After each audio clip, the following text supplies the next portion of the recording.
有鼻炎嘅朋友煲呢個湯嚟飲真係非常之有效。有啲人鼻炎呢，佢係慢性嘅，有啲係急性嘅，仲有啲呢，佢係乾燥或者過敏嘅。如果你都有啱先講嘅呢3種情況，咁你千祈唔好行開啦。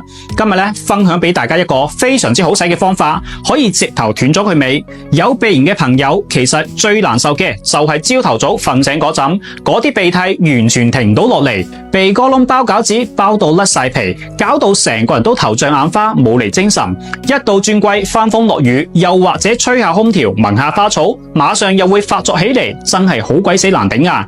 咁有啲街坊會到處打聽，到處揾埋晒各種專家，呢啲都係使錢兼受罪，好快佢又會重新發作。呢個方法係我哋村一位老師傅分享出嚟嘅，佢30幾年嚟俾呢個老鼻炎搞到冇啖好食，冇覺好瞓，前後後去咗省成幾10次，揾埋晒各種專家睇，效果依然係唔理想。咁後邊機緣巧合之下，有次去韶關旅遊，俾佢遇到咗一位老郎中。呢位老郎中傳授咗佢一個老方法，叫佢用呢幾種材料一齊去煲水飲。細都估唔到，跟住嚟做，飲咗幾次之後，呢個效果真係相當之好。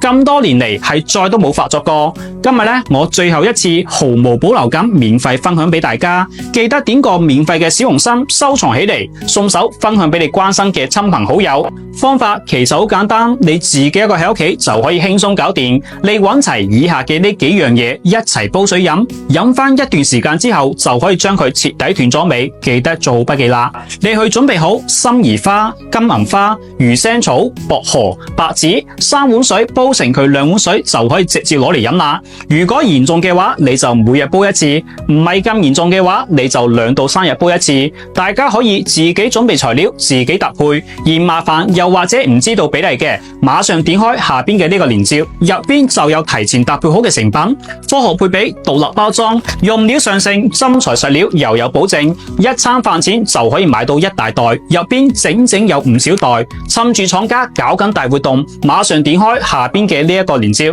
直接帶翻屋企煲起身啦。希望可以幫助到你啊！